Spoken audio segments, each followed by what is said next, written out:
할렐루야. 오늘 저는 여러 성도님들과 함께 너를 지키며 너를 이끌어, 그리고 부제목으로 우리 삶을 이끄시는 하나님, 이러한 제목으로 함께 은혜를 나누겠습니다.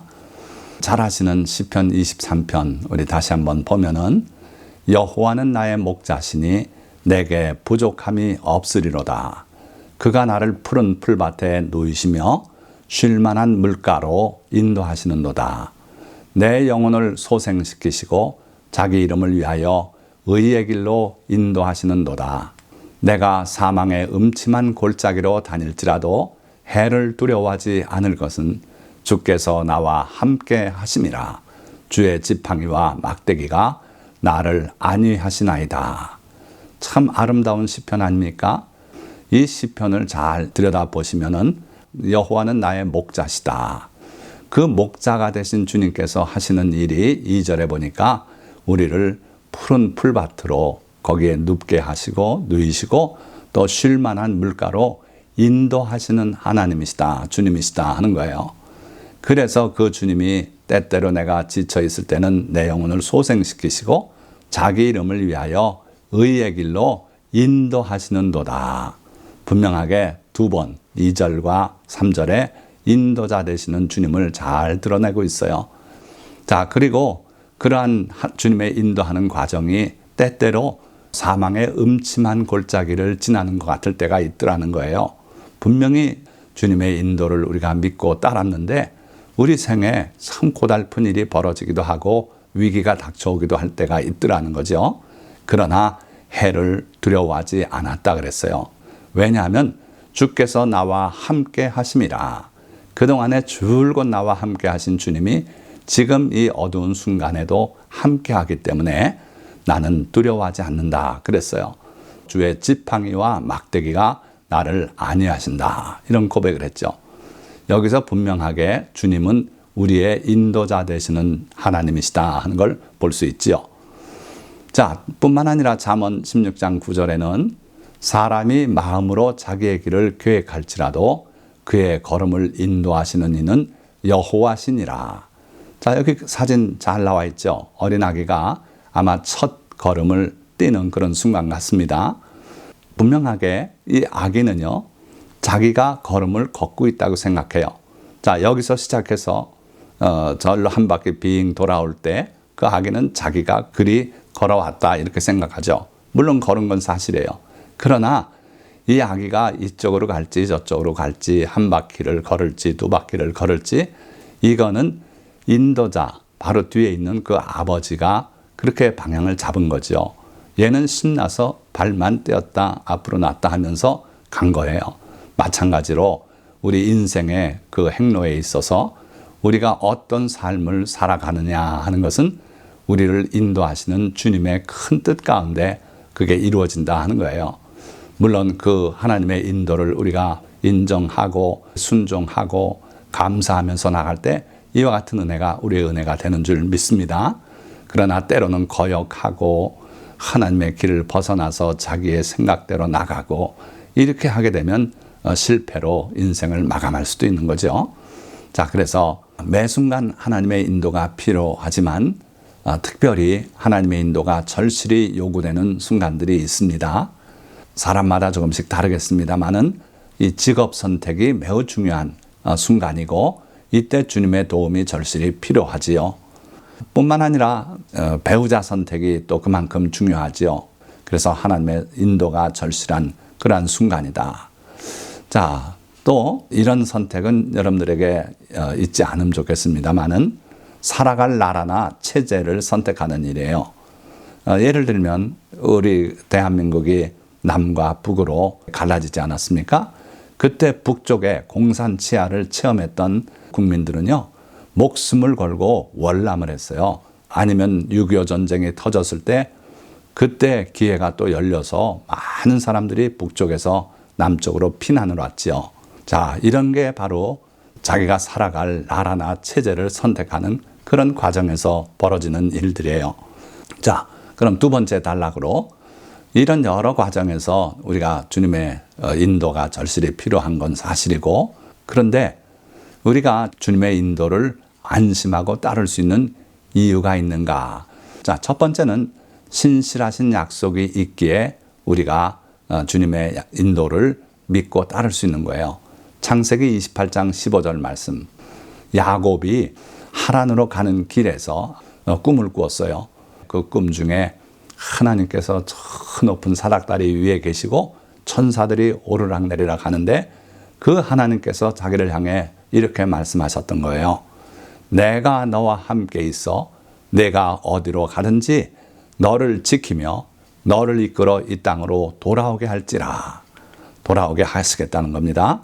내가 내게 허락한 것을 다 이루기까지 너를 떠나지 아니하리라 하신지라. 얼마나 귀한 약속을 하고 있지 않습니까? 내가 어디로 가든지.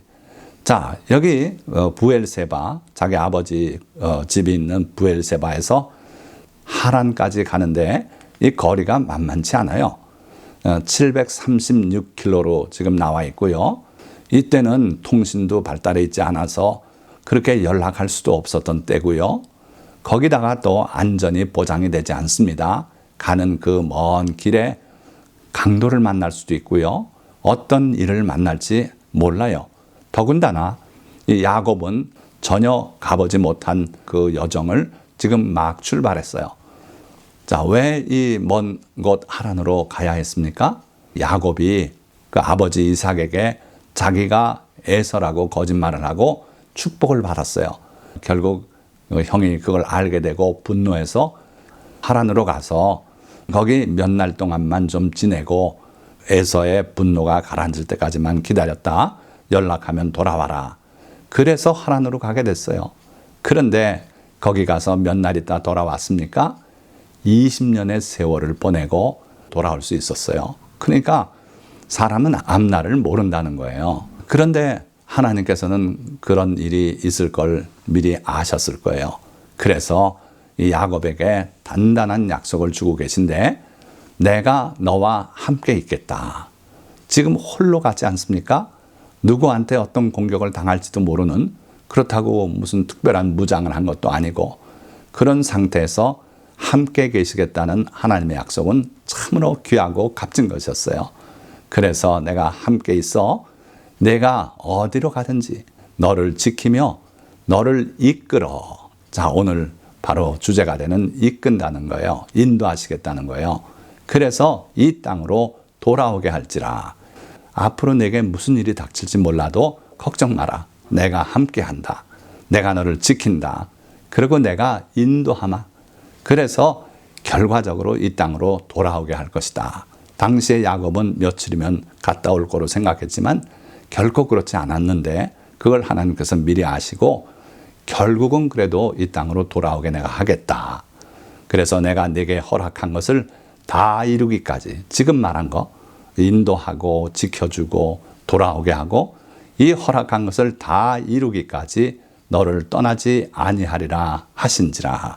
평화로운 때는 이 말씀이 별거 아닌 것 같아도요, 험악한 세월을 사는 사람들에게는 이 말씀은 정말 복음과 같은 그런 귀한 말씀 아니겠습니까? 자, 하나님께서 이러한 신실하신 약속을 오늘 우리에게도 주고 계세요. 하나님의 말씀은 내가 어디로 가든지 너를 지키고 또 너를 이끌고 그래서 이 땅으로 돌아오게 할지라. 갔다 돌아오겠다 하는 그 결심을 이루어 주시겠다는 거예요. 그래서 우리는 하나님의 그 신실하신 약속의 말씀이 있기 때문에 주님의 인도를 믿고 따를 수가 있는 겁니다. 둘째, 오직 그가 나의 길과 나를 아시기에 주님의 인도를 믿고 따라야 돼요. 욥기 23장 10절의 말씀을 보면 나의 가는 길을 오직 그가 아시나니 그가 나를 단련하신 후에는 내가 정금같이 나오리라. 나의 가는 길을 그가 아신다는 거예요. 나는 몰라요. 예를 들면 야곱이 그날 이후에 어떤 일이 어떻게 전개될지 전혀 모르고 그 길을 가고 있는 거예요. 그러나 나는 모르더라도 그가 아신다는 거예요. 누가 아신다고요? 하나님이 아신다는 거예요. 우리 주님이 아신다는 거예요. 그러니 내가 염려할 건 뭐 있겠습니까? 주님이 아시고 무슨 일이 벌어질지 미리 아시고 그래서 그거에 대해서 주님이 대비하시고 나를 지키시겠다는데, 그리고 나와 함께 하시겠다는데, 그래서 여러분들이 그가 나의 길을 아시기에 염려할 게 없다는 거예요.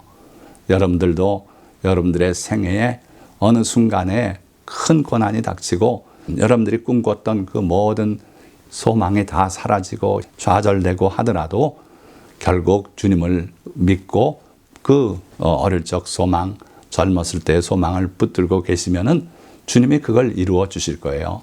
이게 바로 믿음이올시다. 다른 거 아니에요. 고난 중에도 소망을 버리지 않는 것이 믿음이다. 그러면 주님은 내가 가는 길만 아시는가? 아니고요. 시편 139편 1절에서 3절 말씀을 보면 여호와여 주께서 나를 살펴보셨으므로 나를 아시나이다. 주께서 내가 앉고 일어섬을 아시고 멀리서도 나의 생각을 밝히 아시며 나의 모든 길과 내가 눕는 것을 살펴보셨으므로 나의 모든 행위를 익히 아시오니. 자, 주님은 나의 모든 일상사를 다 알고 계시대요. 예수님께서도 요한계시록에 이렇게 말씀하고 있어요. 내가 내 행위와 수고와 내 인내를 알고 있다. 또 내가 참고 내 이름을 위하여 견디고 게으르지 아니한 것을 아노라. 우리가 주님을 위해서 수고했던 그 작은 수고, 큰 수고 다 알고 계신다는 거예요. 게으름 피우지 않고 잠을 더 자고 싶어도 눈을 부비고 일어나서 새벽 기도도 나오고 또 교회로 달려와서 피아노 반주도 하고 또 교회로 달려와서 요리도 하고 예배 준비하고 또 뒷청소하고 했던 모든 그 게으르지 아니한 것들을 주님은 아신다는 거예요. 자, 그리고 또 무엇을 주님은 아실까요? 주님은 우리가 가야 할 길, 우리에게 참 복이 되는 것들을 다 알고 계시다는 거예요. 자, 그러니 주님의 인도하심, 주님이 우리를 이끄시는 것을 우리가 감사하고 따르면 되지 않겠습니까? 다 하시는 분이 하시는데, 세 번째로는요, 지금까지 더 높은 길로 나를 인도하셨기에 앞으로도 주님이 나를 그렇게 인도하실 줄 믿고 우리는 감사함으로 주님의 인도를 따라야 된다는 거예요. 예레미야 29장 11절 말씀, 여호와의 말씀이니라. 너희를 향한 나의 생각을 내가 하나니 평안이요 재앙이 아니니라. 너희에게 미래와 희망을 주는 것이니라. 우리 주님의 생각은 우리 생각과 다르다 그러셨어요. 하늘이 땅에서 높음 같이 내 생각은 너희 생각과 다르다고 주님은 그렇게 말씀했어요. 내 생각이 더 귀하고 내 생각이 더 높은 생각이라고 그렇게 주님은 말씀하고 계신 거예요. 자, 저는 이 말씀을 평생에 잊지 못할 그러한 귀한 말씀으로 받았고, 그러고 실제로 그렇게 주님이 인도하셨어요. 주님은 저에게 사회적인 지위를 주시겠다고 예언 말씀을 허락하셨어요. 자, 그럼에도 불구하고 저는 그 의미를 잘 모르고 당당하게 그렇게 얘기했어요. 여러분들이 약학대학을 들어왔으면 본업인 약국을 잘해서 거기서 또 재산이 모아지면 도매상을 할 수도 있고 또 더 발전하면은 제약회사도 하고 그렇게 해서 사회에 기여도 하고 그렇게 하는 것이 옳다. 나도 그 길을 따라 나갈 것이다. 그러고 자랑을 하고 주장을 하고 설득을 하고 뭘 그렇게 잘한다고 잔디밭에 앉아서 동기생들한테 그렇게 주장을 했어요. 그리고 실제로 대학원 공부를 하는 동안에 약국을 개설해서 그렇게 했습니다마는 하나님의 뜻은 그게 아니더라는 거예요. 사회적인 지위를 주시겠다는 뜻이 약국에서 돈 벌어서 그렇게 돈 많은 사장 되라고 그렇게 이끄시는 게 아니라는 거죠. 그래서 결국은 충남대 약대 교수가 되고 30년 6개월간의 교수 생활을 마치고 그리고 오늘 현재 16년째 주의 종의 삶을 살아가고 있지 않습니까? 돌이켜 보니까 나에게 사회적인 지위를 주시겠다는 것이 바로 이거였구나. 그래서 저는 하나님의 은혜로 아주 빠른 길을 걸어서요. 20대의 교수가 되고 40대의 학장이 됐어요. 하나님께서 나를 그렇게 인도하셨어요. 그러니 어찌됐든 주님의 인도에 감사함으로 순종하고 따르면 되겠다 하는 그런 생각이 있는 거예요. 이거는 제 부친의 삶을 두고 제가 말씀을 드리는 겁니다. 제 아버님은요, 일제 치하에 태어나서 그리고 징용이 돼서 일본으로 끌려가서 나고야에서 일을 해야 했어요. 그때 미군이 B-29 융단 폭격을 가해오고요. 그래서 일본이 본토가 쑥대밭이 돼가는 그런 과정 속에서 그 폭탄 속에 살아남으시고 거기에 또 대지진이 일어나지 않았습니까? 길이 쩍쩍 갈라지고 건물이 다 넘어가고 불타고 그런 와중에서도 또 살아남으셨어요. 그러고 일본이 패망하고 귀국해가지고 그 북한의 공산 치하를 맛보고 거기선 살 수 없다고 생각하시고 목숨을 걸고 월남을 하셨어요. 그런데 캄캄한 밤중에 그 바닷가를 통해서 이렇게 해서 넘어오는데 나중에 보니까 거기에 해변에 시신들이 즐비했대요. 그러니까 잘못 길을 잡으면 물이 들어오는데 빠져서 목숨을 잃고 정말 목숨을 건 그런 길을 택했던 거죠.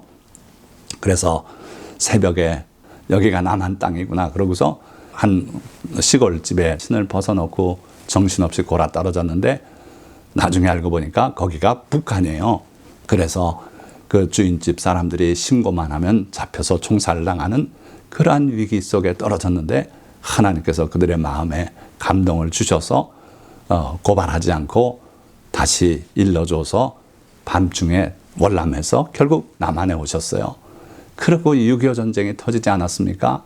그 많은 사람들이 전쟁 중에 목숨을 잃고 했는데 우리 아버님도 전투 중에 동료가 총에 맞아서 피를 흘리면서 창백해지면서 그렇게 죽어간 모습도 보고 그러나 하나님께서 그 전쟁 중에 지켜주셨어요.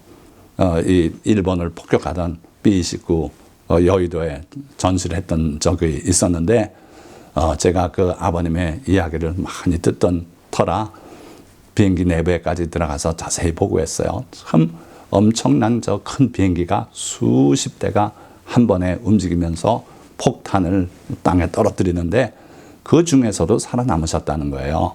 이러한 경험을 하고 나니까 우리 주님이 어디로 이끄시든지 아무데나 예수 나를 이끌며 아무 곳이다 주님이 이끄시는 대로 따라가겠다는 그런 믿음을 가지고 계신 분이 저희 아버님이셨어요. 자, 마지막 단락입니다. 세 번째 단락. 그러면 누구에게 이런 복이 있는 것인가?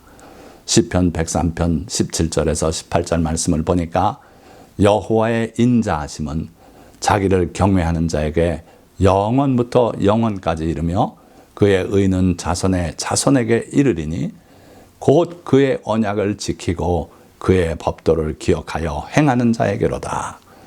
우리 하나님의 인자하심, 즉 우리와 함께 동행하시고 우리를 지켜주시고 우리를 이끌어서 우리가 뜻하던 바 그것으로 돌아갈 수 있게 하시겠다는 그 하나님의 인자하심은 자기를 경외하는 자에게 영원부터 영원까지 이른대요. 하나님을 경외하는 자, 하나님을 두려워할 줄 알고 주님을 사랑하고 그런 자에게 영원부터 영원까지 변치 않고 이르겠다는 거예요. 또 그의 의는 자손의 자손에게 이르리니 곧 그의 언약을 지키고 그의 법도를 기억하여 행하는 자에게로다.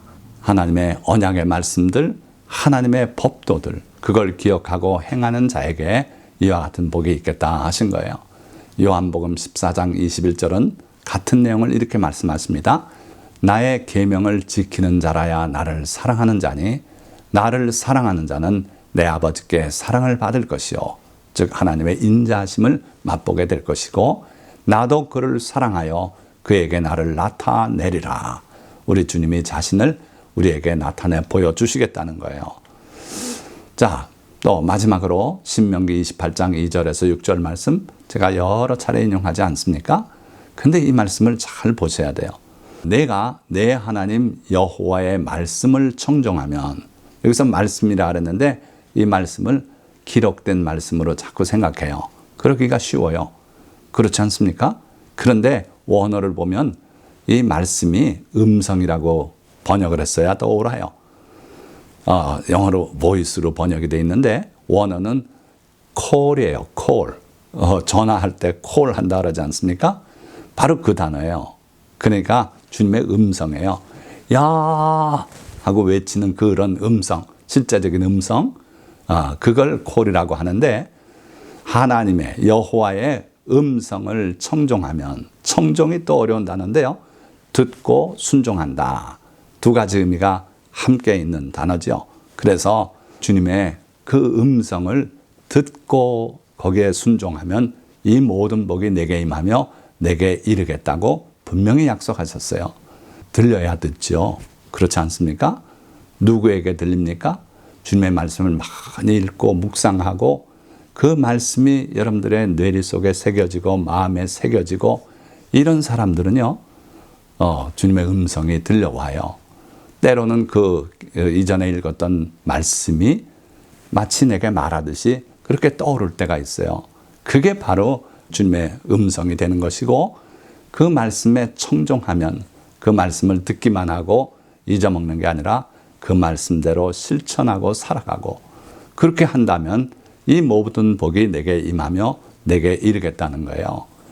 가난한 자를 불쌍히 여기는 자는 여호와께 꾸이는 것과 같다. 이 말씀, 잠언의 말씀이 여러분들의 뇌리 속에 있어서 가난한 사람을 볼 때 그 생각이 불현듯이 떠오르고 하면 바로 그거예요. 여호와의 음성이 여러분들에게 들리는 거예요. 그 말씀에 청종하십시오. 그 말씀을 귀 기울여 듣고 다시 받아들이고 그리고 순종하면은 이 모든 복이 내게 임하고 내게 이르겠다는 거예요. 자, 예수님이 하신 말씀, 내 양은 내 음성을 들으며 나는 그들을 알며 그들은 나를 따르느니라. 어떻게 우리가 주님의 음성을 듣습니까? 걱정하지 마시라는 거예요. 내 양은, 우리가 주님의 양이라면, 주님을 믿는 자라면 주님의 음성을 듣게 된다는 거예요. 그리고 나는 그들을 알고 그들은 나를 따르게 될 것이다. 이 말씀을 여러분들이 믿으시고 주님의 음성이 여러분들에게 들려오는 그날이 분명히 있을 걸 믿으시고 그걸 간구하십시오. 그러면 주님께서 여러분들에게 주님의 음성을 들려주시고 그때 여러분들이 순종만 하면은 여러분들은 주님의 양이고 또 주님의 음성을 들음으로써 이 모든 복이 여러분들의 것이 될 줄을 믿습니다. 자, 말씀을 맺습니다. 주님은 우리를 아시는 분이십니다. 우리의 체질과 주님을 향한 우리의 사랑과 수고, 그리고 우리의 앉고 일어섬과 입의 말까지 다 아십니다. 또한 무엇이 우리를 위한 길인지, 우리가 마땅히 가야 할 길이 어느 길인지도 잘 아십니다. 그래서 우리가 어디로 가든지 함께 하시고 지켜주시며 이끄시겠다는 약속은 참되고 그 인도는 복된 것입니다. 다만 우리가 주님을 사랑하여 그의 계명을 준행하며 그의 음성에 귀를 기울이고 순종할 때 그리하실 것입니다. 오늘 이 설교 말씀을 들은 모든 성도님들이 이와 같이 주님의 계명을 실천하고 주님의 음성에 청종하고 그래서 주님의 약속하신 이 복, 우리를 지키고 이끄시겠다는 그러한 약속이 여러분들을 위한 약속이 다 되시기를 주님의 이름으로 축원드립니다. 기도하겠습니다.